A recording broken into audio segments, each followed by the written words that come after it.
Bonjour et bienvenue à l'émission Chrétien comme Christ. Nous allons continuer notre étude sur la prière et aujourd'hui nous allons voir que la prière ouvre la porte à la provision de Dieu. Et nous sommes très intéressés par recevoir la provision de Dieu. C'est pourquoi on veut vous entraîner dans cette dimension-là où vous allez recevoir votre bénédiction. Alors Christine, parle-nous de ce passage qui dit de ne pas nous inquiéter. Exactement, dans Philippiens chapitre 4, versets 6 à 7, Dieu nous dit « Ne vous inquiétez de rien, mais en toute chose, faites connaître vos besoins à Dieu par des prières et des supplications dans une attitude de reconnaissance. Et la paix de Dieu qui dépasse tout ce que l'on peut comprendre, gardera votre cœur et vos pensées en Jésus-Christ. » Voilà vraiment une promesse, une parole extraordinaire où Dieu nous dit « Mais ne t'inquiète pas, mais viens me dire ce qui ne va pas. Viens me dire tous tes besoins parce que moi je veux répondre. » C'est quand même intéressant cet ordre. Oui. Hein, ne vous inquiétez de rien. Alors, il y a des gens qui s'inquiètent pour pas grand-chose, mais de rien, c'est pas grand-chose. C'est rien. C'est rien. C'est-à-dire que, non mais c'est vrai, il y a des gens qui sont inquiets facilement, d'autres qui sont moins, mais là c'est, on va dire que humainement parlant, c'est impossible. C'est impossible. De ne s'inquiéter de rien. C'est difficile de ne pas s'inquiéter. Oui. On s'inquiète pour beaucoup de choses, des événements, pour des finances, pour ce qu'on va manger, ce qu'on va faire, etc. Mais Dieu nous dit, attends, arrête de t'inquiéter et fais-moi connaître ton besoin. Donc ça veut dire quelque part que quand je suis dans une attitude d'inquiétude, c'est que j'ai pas assez prié ou je sais pas. Oui, mais d'un autre côté, Dieu sait que nous sommes naturellement inquiets et en fait, il nous dit « Mais transforme ton inquiétude en prière. » Au lieu de rester sur cet état d'inquiétude, mais viens vers moi parce que moi, j'ai la solution pour toi. Oui, parce qu'on peut cultiver l'inquiétude. Oui. On peut cultiver l'inquiétude en parlant à d'autres qui sont eux aussi inquiets, hein, et qui ça va la cultiver. Et on a même plutôt tendance à cultiver l'inquiétude que de cultiver la prière.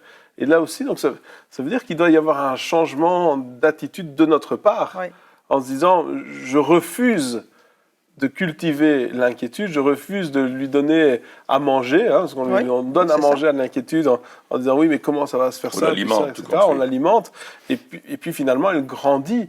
Et alors souvent lorsqu'on parle de ce passage, beaucoup l'utilisent forcément pour l'aspect financier de notre vie, mais des besoins. Un besoin, c'est pas forcément de l'argent. Non, c'est beaucoup de choses. Ça peut être vraiment énormément de choses. Et il est dit, mais faites connaître vos besoins à Dieu. Alors quelqu'un répondra, oui, mais Dieu sait. Et combien de fois dans les prières, on entend, Seigneur, tu sais. Moi, je sais pas quoi faire, quoi dire, etc. Toi, tu sais, vu que tu sais, t'as qu'à savoir et t'as qu'à faire. Hein. Quelque part, c'est comme ça qu'on pense. Oui, mais c'est déjà une prière quand même. C'est vrai. C'est déjà une prière. Mais ici, il y a quand même un ordre de dire tous les besoins, fais-les connaître. C'est-à-dire, prononce-les. Pourquoi est-ce que c'est important de prononcer les besoins ? Mais parce qu'on parle d'abord à Dieu. La prière, c'est, encore une fois, parler avec Dieu. C'est être devant quelqu'un qui t'écoute et qui va te répondre. C'est une certitude. Il va répondre à ce que je vais lui demander. Et puis, je vais parler, verbaliser le besoin que j'ai. Je vais dire, Seigneur, j'ai besoin de telle chose, j'ai besoin de ma santé. Par exemple, je suis malade, j'ai besoin de ma santé. Tu vois que si je n'ai pas ma santé, je ne vais pas travailler. Si je ne travaille pas, je n'ai pas d'argent et je suis dans l'inquiétude. Donc, je vais venir vers toi avec cette inquiétude-là et ce besoin particulier et je vais te le présenter. Je dis, Seigneur, aide-moi à résoudre ce problème. Et Dieu va nous montrer le chemin pour le résoudre. Et puis, il nous dit de le faire avec des supplications, c'est-à-dire pas seulement venir en disant « Bon, allez Seigneur, je te présente mon besoin, on verra bien si ça marche ou pas. » Non, je viens avec la certitude que ça va fonctionner. Je vais être devant Dieu et je vais rester là en sachant que Dieu va me répondre. Une supplication, ça veut dire, ça implique d'aller jusqu'au bout. Ça implique de creuser la chose, comme tu le disais, pas juste dire « Seigneur, fais ça », mais supplication, ça veut dire, quand on supplie quelqu'un, il y a une répétition. Il y a une répétition, il y a une reconnaissance. Mais moi, je ne peux pas, alors s'il te plaît, Seigneur, fais-le parce que j'y arrive pas moi-même. Donc il y a vraiment une supplique. C'est plus, comme tu dis, qu'une simple prière, mais c'est aussi, ça nous demande de l'humilité pour supplier. La supplication Oui, et de demande l'authenticité. de l'humilité, Et de vraiment devant le l'authenticité. Seigneur, et de l'authenticité.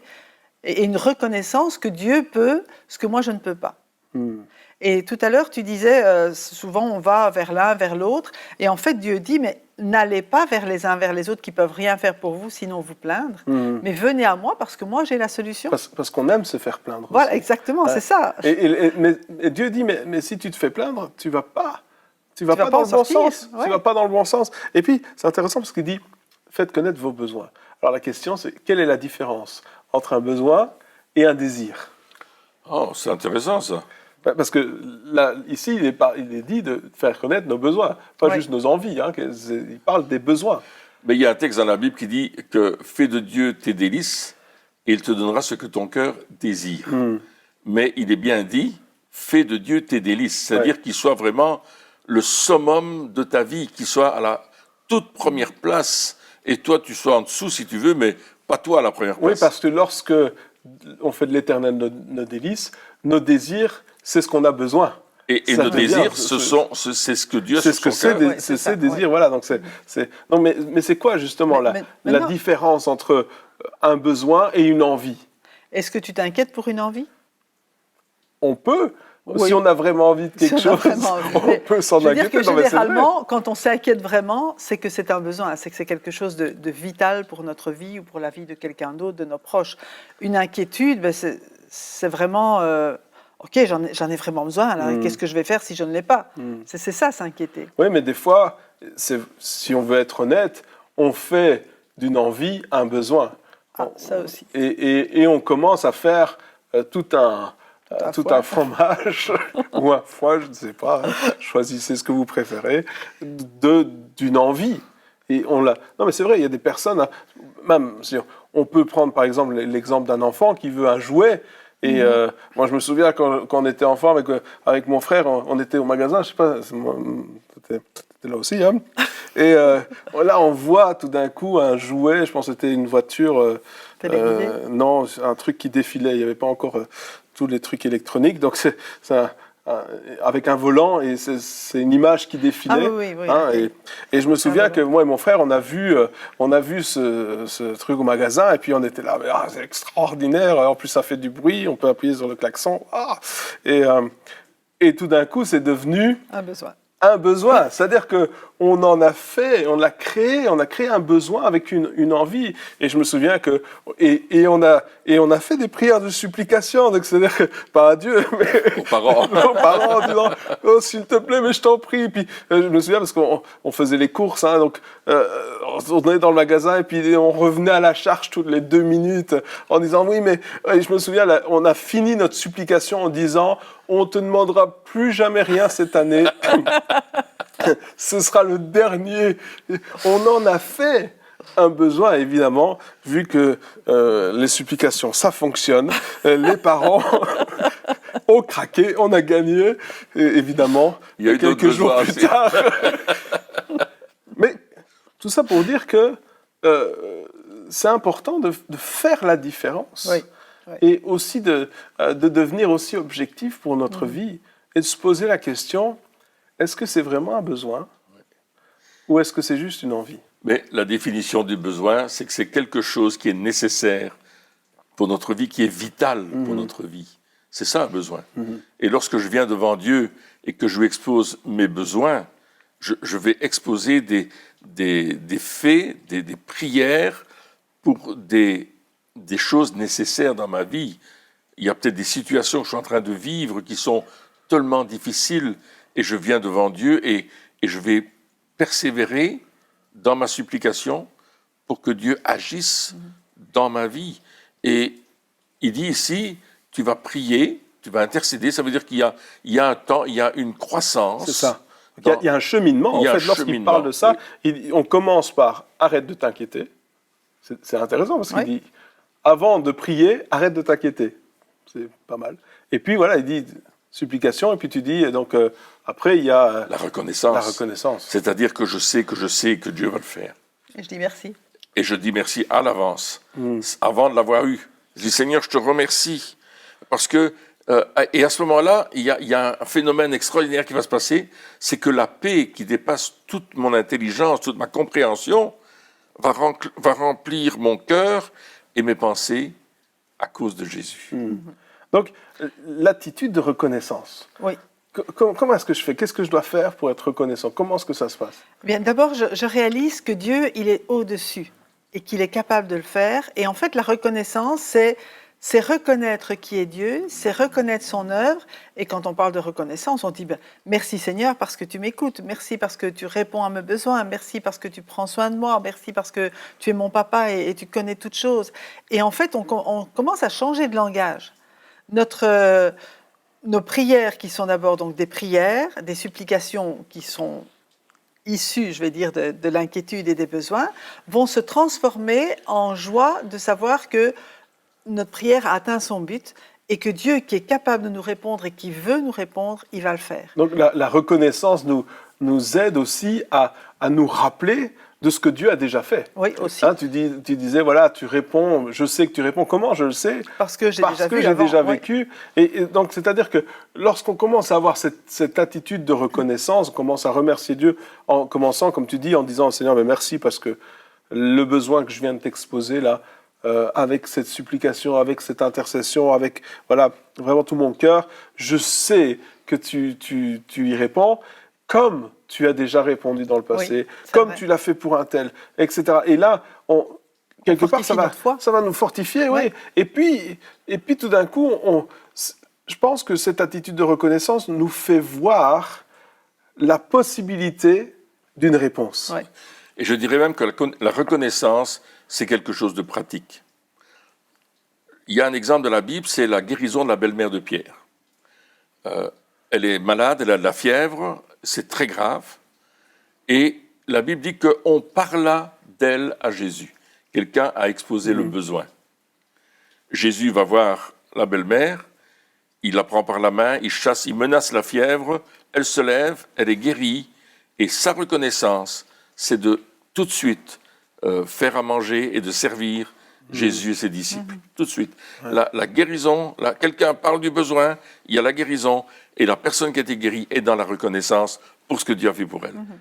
C'est pratique. C'est extraordinaire. Et puis après cette attitude de reconnaissance, la Bible nous dit qu'il y a la paix qui vient. Absolument. Et c'est la paix de Dieu. C'est la paix, oui. Donc en fait, c'est vrai qu'il y a ce choix de se détourner de l'inquiétude pour prier, mais Dieu, il vient vraiment remplacer l'inquiétude par sa paix qui surpasse toute intelligence. Donc on prend une décision qui dépend de nous, et puis on reçoit quelque chose qui ne dépend pas de nous, qui est divin.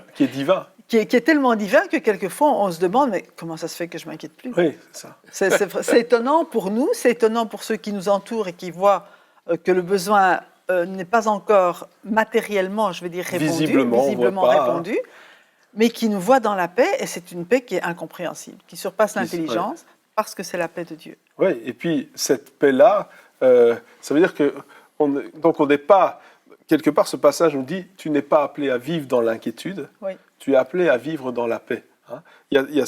Au milieu, il y a la prière, mais entre l'un et l'autre, il y a cet appel de Dieu qui dit, l'inquiétude, c'est pas pour toi. On n'est pas, le corps humain n'a pas été créé pour vivre dans l'inquiétude. D'ailleurs, il se détruit dans l'inquiétude. Oui, c'est ça. Donc les maladies, enfin tout ce qui découle de l'inquiétude aujourd'hui, à l'heure actuelle, c'est terrible. C'est peut-être la pire des choses qui peut arriver à une personne, c'est d'être inquiet, parce que ça va complètement ronger le corps, ça va détruire complètement. Et là, Dieu nous dit, mais t'es pas obligé. Tu n'es pas obligé de vivre dans l'inquiétude, c'est pas pour toi. Et peut-être même ceux qui nous regardent, vous pouvez vous dire, mais non, maintenant j'arrête, je ne veux plus vivre dans l'inquiétude. Absolument. Moi, je veux vivre dans la paix. Et là, il y a le processus. Mais comment faire pour être dans la paix? Voici comment faire. Et puis cette paix, elle n'est pas juste pour dire, ah mais oui, moi je suis zen. Hein, parce qu'on peut dire, voilà, la paix, moi je suis zen, etc. Machin, je fais de la méditation. Non, c'est pas de la relaxation. C'est pas du tout ça. C'est cette paix qui dépasse toute intelligence. et qui va nous amener à Jésus, en Jésus. C'est-à-dire que, encore une fois, cette paix-là va nous aider à être encore plus proches en Jésus, c'est-à-dire que notre cœur, nos pensées, au lieu de regarder à on regarde à Jésus et on est en Jésus. C'est ça que ça veut dire. Oui, c'est ça que ça veut dire, et ça nous amène à aller beaucoup plus loin, à savoir que si je demande, je vais recevoir. Si je frappe, on va m'ouvrir. Si je cherche, je vais trouver. Ouais. Parce que c'est ce que Dieu dit à un certain moment, qu'on Oui. peut aller plus loin dans ces choses-là. Et je sais chaque jour que si je viens à Jésus-Christ, si je viens lui demander quelque chose, je sais que je vais le recevoir. J'ai la certitude que si je frappe, il va m'ouvrir la porte. Je sais que si je cherche, je vais trouver. Parce qu'en Jésus-Christ, j'ai la réponse à mes besoins. Et c'est vrai que cette prière-là va ouvrir la porte à la bénédiction de Dieu, à la provision de Dieu dans quelque domaine que ce soit. Comme tu disais tout à l'heure, ce n'est pas uniquement les finances, c'est aussi la santé, c'est aussi les relations avec les autres, c'est aussi ma relation avec Dieu. Il y a quelque chose que Dieu promet et qu'il va accomplir parce que c'est son désir. Ça veut dire aussi que les personnes qui ont c'est vrai qu'il y a des personnes qui ont un tempérament inquiet, c'est-à-dire que c'est pas qu'elles veulent être inquiètes, mais c'est juste que encore une fois, l'éducation, comment on a grandi, comment on a été élevé, ou certaines personnes ont des parents qui étaient inquiets, donc ils ont l'habitude de s'inquiéter. Ça veut dire aussi que pour certaines personnes, eh bien, on est inquiet pendant un petit temps, on remet nos besoins, et puis c'est terminé pour toute la journée, l'inquiétude n'est plus là, ou pour même la semaine. Mais il y a des personnes qui font ce cheminement, et puis ils vont dire, voilà, je remets ces choses-là, et puis, ah, ok, je me sens bien, et puis 1 heure après, ça revient, quelqu'un nous reparle de la situation, et là, tout d'un coup, la panique revient.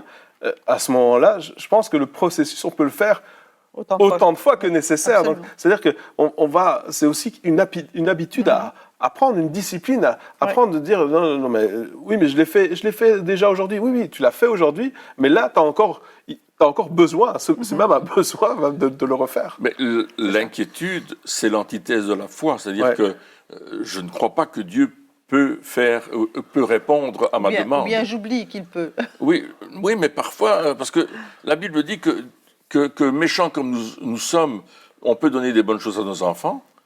À combien plus forte raison Dieu va-t-il donner des bonnes choses à nous, qui sommes ses enfants? Il y a le fait, je m'inquiète parce que je ne crois pas que Dieu va le faire. Et donc, c'est important de faire ce cheminement, ce cheminement de la foi. C'est-à-dire qu'au lieu de se dire, parce qu'on peut se dire aussi, ouais, j'ai pas assez de foi, je suis pas assez bien, etc. Mais c'est pas du tout ça le but. Ça marche pas, le but, c'est de dire, ok, il y a un besoin, là, il y a un trou dans ma foi, c'est troué, là, ça marche pas. Ok, c'est pas grave, il y a une solution dans la Bible.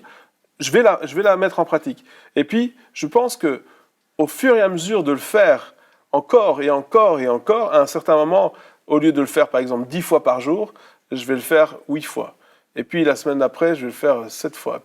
Et à un certain moment, ma foi, parce que c'est un cheminement, on part tous avec des bases différentes, on part tous avec on n'est pas, et le but, c'est pas de se comparer à un autre en disant oui, mais lui, il a tellement de foi et moi, je suis pas assez bien. Non, on avance. Oui. C'est pas de se culpabiliser. Non. Oui, c'est ça. C'est au lieu de se culpabiliser, je suis encore inquiète, c'est pas bien. Mais réagissons comme tu le dis. Et à chaque fois, c'est nécessaire parce qu'en fait, il y a quand même un combat spirituel. Ouais. On sait très bien que le diable, il est là aussi pour venir mettre ses inquiétudes dans nos cœurs, qui sont, comme tu dis, l'anti-foi. L'anti-foi, il vient aussi de l'ennemi, et c'est à nous à réagir à chaque fois, et ça, c'est vraiment une bonne chose. Alors, le passage que tu as cité par petits morceaux, je vais quand même le lire dans Matthieu chapitre 7, le verset 7 à 11, parce que c'est vraiment Dieu qui nous dit ça. Et quand Dieu fait une promesse, c'est qu'il tient ses promesses. Et il dit, demandez et l'on vous donnera. Cherchez et vous trouverez, frappez et l'on vous ouvrira. En effet, toute personne qui demande reçoit, celui qui cherche trouve et l'on ouvre à celui qui frappe. Qui parmi vous donnera une pierre à son fils s'il lui demande du pain? Ou s'il demande un poisson, lui donnera-t-il un serpent? Si donc, mauvais comme vous l'êtes, vous savez donner de bonnes choses à vos enfants, votre Père céleste donnera d'autant plus volontiers de bonnes choses à ceux qui les lui demandent. Et là, on s'appuie sur le fait que Dieu, c'est notre papa qui veut notre bien et qui ne nous laissera jamais dans un problème. Ça, c'est une assurance qu'il nous donne dans sa parole. Quand il nous a sauvés, il ne nous a pas seulement sauvés, je veux dire, spirituellement, mais il sait de quoi nous sommes formés, il connaît tous nos besoins et il est celui qui veut répondre à nos besoins. Quelque part, la provision, elle est déjà prête avant que le besoin se fasse sentir. Simplement, il veut nous voir dans sa présence pour dire « Ok, tu reconnais que tu as besoin de ça, maintenant tu vas reconnaître que c'est moi qui te le donne. » Oui, c'est ça, c'est la provision divine, en fait. C'est ça. Quelque part, on reconnaît dans cette prière, dans cette manière de penser, de voir les choses, que la provision, la réponse ne vient pas de nous, mais elle vient de Dieu. Elle vient de Dieu. Et donc, au lieu de... Et c'est une bonne chose, parce qu'au lieu de s'appuyer justement sur nos capacités, nos efforts, nos œuvres, etc., on peut s'appuyer sur Dieu et s'attendre non pas à une réponse humaine, parce que c'est ce qu'on a souvent tendance à faire, hein, c'est-à-dire qu'on trouve un problème et on pense à quelqu'un qui pourrait avoir la solution pour nous, alors que là, il est dit, mais non, c'est moi, votre Père céleste. Il n'est pas dit une personne sur terre, il est dit votre Père céleste qui va agir peut-être au travers d'une personne. Mais la provision, je m'attends à la provision divine qui vient de Dieu. Et je dirais que pour que notre foi soit fortifiée, on doit plonger les racines de notre foi dans la parole de Dieu. Oui. Trop souvent, on imagine des choses qui ne sont pas dans la parole. Et lorsqu'on va dans la Bible et que dans cette parole de Dieu, on découvre les promesses de Dieu, alors on va appuyer notre foi, notre demande sur les promesses. Il y avait Corrie ten Boom, cette femme qui avait été dans les camps de concentration, qui racontait ceci. Elle dit « Seigneur, tu l'as écrit, c'est dans ta parole. » Et elle montrait la parole, le passage. « C'est ta promesse, regarde, c'est ici. Et c'est ça que je veux que tu fasses pour moi parce que je sais que tu es mon Père et que tu vas le faire. » Et c'est toute une réalité de dire « Seigneur, tu l'as promis, tu vas le faire. » Oui, et puis ensuite se baser sur ce qu'on a vécu et dire « mais ça, je peux en témoigner. Ouais. De ça, je suis sûr, de ça, je peux parler parce que je l'ai vécu. » Ça va être, au lieu d'avoir une ligne, une conductrice d'inquiétude où on s'inquiète et puis notre inquiétude va nourrir notre inquiétude, etc., on va retourner les choses en disant « Ah oui, mais j'ai prié, puis Dieu il a fait ça, donc ça va nourrir ma foi, comme tu dis. Je m'appuie sur les promesses de Dieu, je m'appuie sur la parole de Dieu, je décide de dire, au lieu de dire « Oh, mais c'est impossible », non, je dis « Non, c'est pas comme ça que je veux penser ». Alors, c'est pas de la pensée positive, c'est de la foi, c'est de dire la parole de Dieu dit, je vais m'appuyer sur ce que la parole de Dieu dit et je veux vivre ma vie, je vais vivre ma vie, je vais agir en conséquence et recevoir déjà cette paix. Et je pense que la paix dont on parlait plus tôt, c'est comme un témoignage de la part de Dieu qui dit, c'est comme une pré-réponse, je ne sais pas comment dire ça, tout mais c'est comme une pré-réponse. C'est une assurance que la prière a été entendue. Voilà. Et que Dieu qui dit, je t'ai entendu, j'ai entendu ta prière, regarde, voici l'attestation du fait que la prière a été entendue. Tu as demandé, tu as cherché, tu as frappé et il va y avoir une réponse. Et quelque part, c'est important justement ce passage, on parle de la bonté de Dieu. Hein. Notre Père Céleste, il est bon. C'est pas un père fouettard qui veut nous corriger encore et encore, qui attend juste la moindre petite erreur. Oh non, t'as pas dit le bon mot, alors tu n'auras pas de réponse à ta prière, tu as oublié de dire Amen. Ah, désolé, je peux pas. Non, mais c'est vrai, des fois on se dit, mais non, le Père, il est bon. Et même, il est dit que donc si on demande du pain, il va pas, etc. Mais on donne à nos enfants. Si on réfléchit, donc si on veut voir comment le Père est, même quand nos enfants ne nous demandent pas à manger, on leur donne. Ça, c'est vrai. C'est vrai, hein, on a déjà pensé, et puis, mais s'ils nous demandent une glace, ou s'ils nous demandent quelque chose, on ne va pas leur dire il y a un caillou là, vas-y. C'est la même chose, ça a la forme de la glace. Donc, Dieu est bon. C'est vrai, mais ça montre, tu parles de l'enfant, c'est vrai qu'un bébé, il demande, enfin, il pleure, mais... Alors là, il demande. Hein. Il demande, mais là, les supplications, ça, c'est la définition parfaite des supplications. Parce que quand tu es un parent et que le bébé, il pleure, tu vas répondre. Hein. Tu vas pas rester longtemps sans réponse. Ça, c'est une supplication. Un bébé, il pleure, donc il faut redevenir un peu comme ça. Mais c'est vrai qu'il y a des temps où les parents donnent sans qu'on demande. Mais ici, Dieu clairement dit, mais je veux que tu me demandes. Parce que parfois, quand il nous donne sans qu'on demande des choses, c'est clair. Mais parfois, on ne réalise pas que c'est lui qui nous le donne. Et puis, on peut s'attribuer la gloire ou attribuer la gloire à quelqu'un d'autre. Mais quand tu demandes quelque chose de spécifique et que tu reçois, tu demandes à Dieu et que tu reçois ce que tu as demandé, tu sais que c'est Dieu qui t'a entendu et toute la gloire lui revient et la reconnaissance lui revient aussi. Ouais. Ça veut dire aussi qu'on doit se dire... c'est aussi une bonne question à se poser. Qu'est-ce que Dieu m'a donné cette semaine que je n'ai pas demandé? Non, mais c'est vrai. Quelles sont les choses que Dieu a fait pour moi que je n'ai pas demandé? Et même, moi, je pense qu'il faut même aller plus loin en disant, Seigneur, je vais être reconnaissant pour tout ce dont je ne suis même pas au courant. Les choses dont tu m'as protégé, je ne sais même pas. C'est vrai. Les choses que tu as faites, que je ne m'en suis pas rendu compte, et je veux te remercier pour ça. Cette attitude de reconnaissance. Et c'est intéressant parce que c'est pas... Des fois, on dit, voilà, la provision de Dieu, etc. C'est quelque chose qu'il va falloir gagner, qu'il va falloir faire des œuvres, mais c'est pas du tout ça. C'est juste de venir avec des supplications, et puis regarder la bonté de Dieu quelque part, nous étonner encore et encore, et laisser Dieu pourvoir, et sans forcément faire des prières extravagantes, mais de laisser parler notre cœur. Laisser parler. La supplication, on le disait tout à l'heure, c'est être vrai, être réel. On ne fait pas du cinéma. On dit pas les bonnes paroles. C'est intéressant parce que quand on parle de l'enfant, justement, du bébé qui pleure. Le bébé qui pleure, c'est pas les bonnes paroles. C'est pas les bonnes paroles. Je suis désolé, c'est pas la bonne phrase. Je peux pas. Non, il y a aucun parent. L'intonation n'est pas tout à fait le parent, il va se dire, je deviens fou. Il faut que. Non. Donc, le bébé qui pleure, il sait pas quoi faire d'autre. Et donc, c'est pas forcément les paroles qu'on dit qui ont de l'importance, mais l'attitude, la réalité de notre cœur. La dépendance.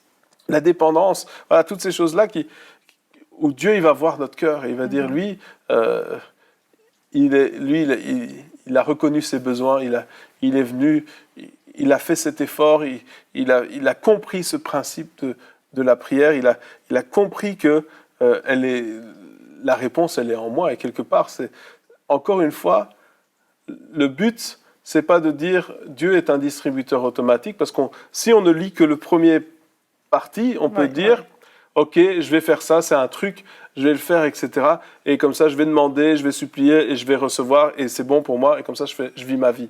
Mais le but de la prière et de la provision divine, c'est cette paix qui nous garde en Jésus. C'est être en Jésus. Et donc la prière nous rapproche, encore même cette prière où on voit la provision de Dieu, elle est faite pour nous rapprocher. Parce que c'est notre Jésus. Papa. Notre Père sait que nous en avons besoin, c'est de quoi nous avons besoin. Il y a cette proximité qui est tellement importante. Et si on oublie cet aspect de la proximité, on va voir Dieu comme un distributeur. Comme voilà, j'ai besoin de quelque chose, je vais le voir. J'ai besoin de rien, je ne vais pas le voir. Mais la provision de Dieu, elle nous appelle à l'intimité avec Dieu. Eh bien, chers amis, merci encore de nous avoir suivis pour cette émission et on se retrouve très bientôt pour la suite. Au revoir.